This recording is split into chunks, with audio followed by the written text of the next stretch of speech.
you having a low pain day? It's Lauren DeLuca here, host of World of Pain, where we discuss all things chronic pain in the news.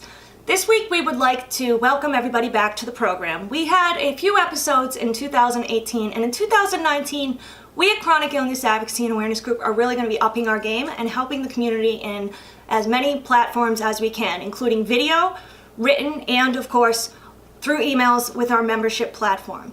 So that is what we would like to discuss a little bit today.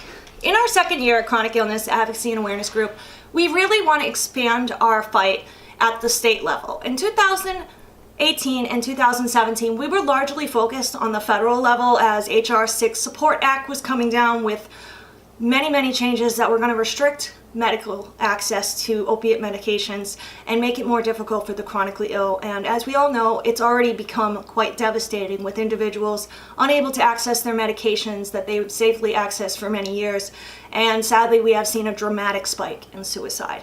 And sadly, we have not seen a lot of change in the past year. However, we have finally seen the tables turn towards the fourth quarter of 2018 with the Human Rights Watch coming out with their report about pain patients no longer receiving the access to the medications they need, as well as the American Medical Association's statement at their interim meeting that no laws should be devised based on the CDC guidelines. Again, we'll say it again, just in case anybody watching didn't quite hear that. No laws should be drawn up based on the CDC guidelines per the American Medical Association. And we thank them from the bottom of our heart for making that statement, as millions of us are suffering and thousands are committing suicide due to fear-mongering from the addiction community. So we want to work to raise awareness in 2019 of the untreated pain crisis as well as the carfentanil crisis. Now, we all know that the opioid crisis is no longer being driven from prescription drugs and that it is largely fueled from street drugs.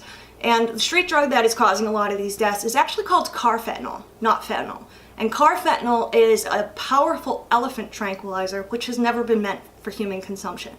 And in 2019, we are asking all members, anytime you see a news article that references the opioid crisis or even references fentanyl deaths, to email the editor and call them out and ask them to please reference this as the overdose crisis and the carfentanil crisis, because we need the media to properly represent what's really happening in order to get our community the help they need.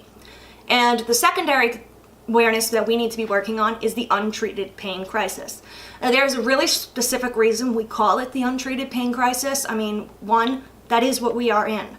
I am not suffering due to an opioid crisis, due to a street drug crisis. We are suffering because we cannot access what we need, and we are suffering with untreated pain. And by naming it the untreated pain crisis rather than the opioid crisis, we're giving it its own recognition. And we need to get that to trend on the internet and through discussions with our legislation, as well as the general public, our friends and families. Narrative matters. The individuals working in the addiction community worked really hard to get addiction recognized as a disease, and we at Chronic Illness Advocacy and Awareness Group fully support that recognition, as addiction is a very serious condition and one that needs help and compassion and treatment in their own way, just like anybody with a chronic illness needs their own individualized treatment, and we fully support that for both communities. So in 2019, we are rolling out what is the CIAAG and the NAAC State Leadership Program. And in the State Leadership Program, myself and the whole team at CIAAG and at NAAC will be available to help teach you how to request constituent meetings, how to email your representatives and actually get a response from them. I know all of us every day are tweeting, making phone calls, writing letters, emailing, doing everything we could possibly think of, and it feels like we're getting nowhere. And honestly, that's what the opposition wants. They want us to feel like it's a lost cause, so we give up. So that's why we absolutely cannot. We have to up our game, not give up. So we are rolling out the State Leadership Program, which you can find documents all about it on ciaag.net. If you go to the website and you register, at the top right-hand side of the page, there's just a little register button. If you register up there with your email, and there's actually an area where you can put in comments, and in that comment section, just put that it's a membership and list the state that you live in so that we can add you to your proper state. NAAC has what is called Discord. It's a software application essentially, but they're setting it up for every single state. So you'll have your own little category of documents for your state, and you of course can see on CIAAG's website all of the legislation that has been brought forth in 2019. The state leadership program is going to be evolving throughout the year. We're at the very beginning right now, so we're just kind of encouraging people to sign up, get yourself registered, look through the website on ciaag.net. We have the Advocate Army, and that is you. You are our Advocate Army. We can go out and have these meetings every single day, but without you, we don't have the power of numbers. We don't have the voices of the people we need in order to change the laws, to make sure that we are fully protected, as we should be under the Americans with Disabilities Act, which currently seems to be essentially being ignored. All of our rights are being ripped apart, and they are thrusting discrimination upon us, and it's time for us to point that out and show them. Sadly, a lot of people in power, they get a lot of their information from special interest groups, so they're going to see what the addiction community and people in power want them to see. They will downplay what is happening to us, as I'm sure lots of us can see with Dr. K's tweets out there, that they can be pretty nasty, and they can really put down people who are trying to just help others who are fighting for their right to live and live without debilitating pain. So we really want to recognize that and get out there and get all our voices heard in a really meaningful way. So after you register at ciaag.net, please take some time, poke around the advocacy pages. We have tools, webinars that are going to be coming out to help teach you how to engage in meetings. And then, of course, we had written up what is called just our instructional document for the state leadership program. It's right on the website. If you click on it, it will pop up a 3-page write-up. It will give you even a script for what to say if you call your representatives, how exactly to get a meeting with your representatives. I know that Shasta had done a video recently, and she did an amazing job. She went out and she reached out to Kamala Harris's office. Actually, this was right before she made her announcement that she's running for president. She reached out, mentioned that she's a member of Chronic Illness Advocacy and Awareness Group, and bam, she got a meeting. That is one good thing about our organization, is that our membership does help get you heard a little bit better than when you call as a citizen. And sadly, it shouldn't be like that. Our elected officials, they work for us. That is how the democratic process works. But it seems that they forgot that. But that's okay. We have, as a member of CIAAG, we extend our power to you, and this way you can establish your own private meetings and be able to discuss intelligently what is really happening to you on the other side of the opioid crisis. They often coin it the other side of the opioid crisis, but it is not the other side. It is an untreated pain crisis. It is in and of itself its own emergency that needs to be declared at the state and the federal level. And through the state leadership program, we will elicit the pressure we need on the media, on our politicians, on the general public, on the opioid task forces that have been put together to devise so-called best practices and seem to be sitting with a lot of special interest groups and very little medical training and knowledge is sitting on this. They're all viewing it, unfortunately, from a very criminal law and justice mindset instead of, a medical mindset. And we need people to walk that line. There are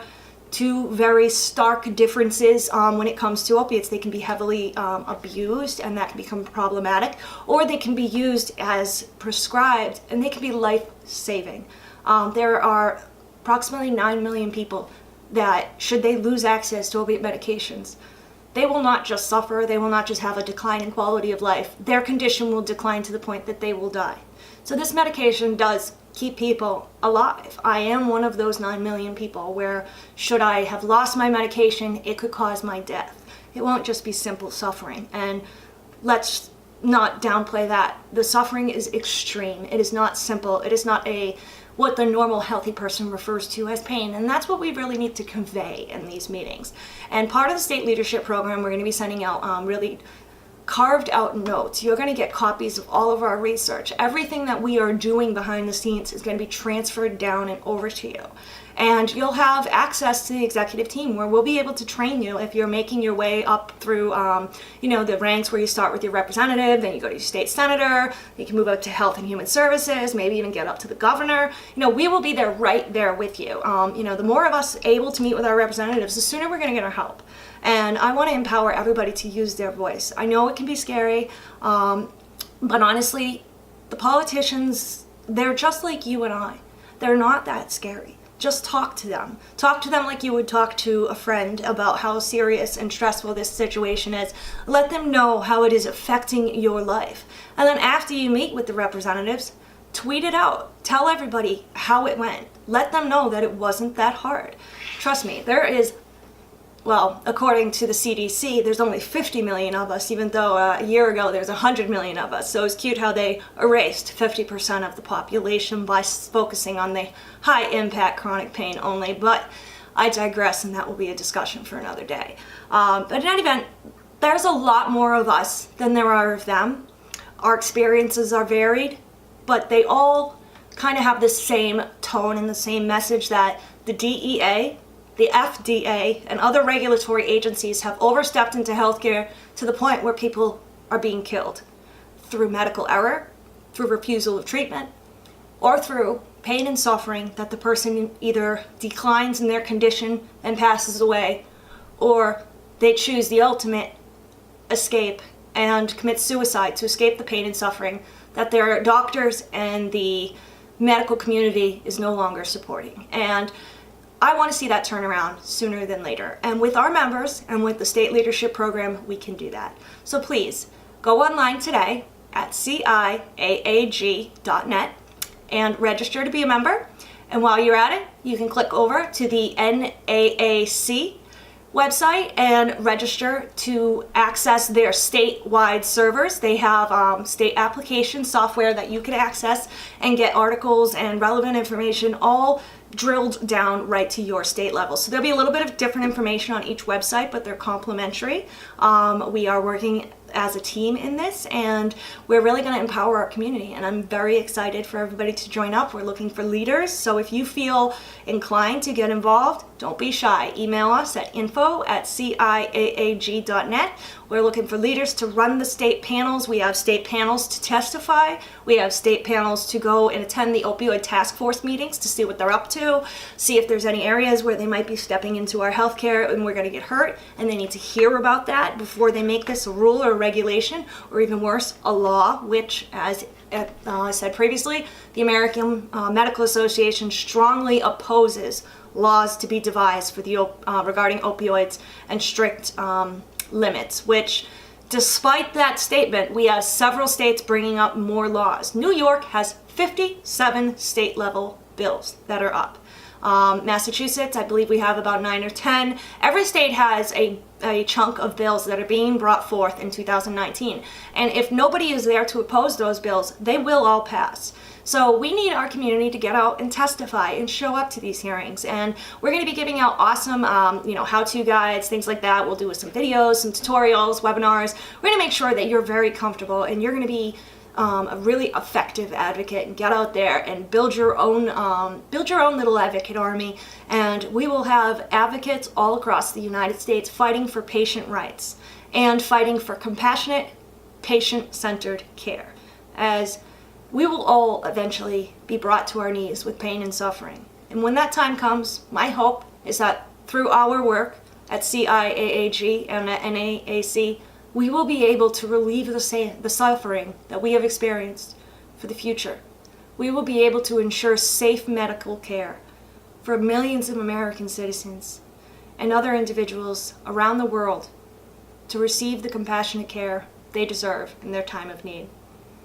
Thank you, everybody, and I hope to see a lot of you registering, and we are always available, so let us know if you have any questions, and stay tuned for the next episode of World of Pain.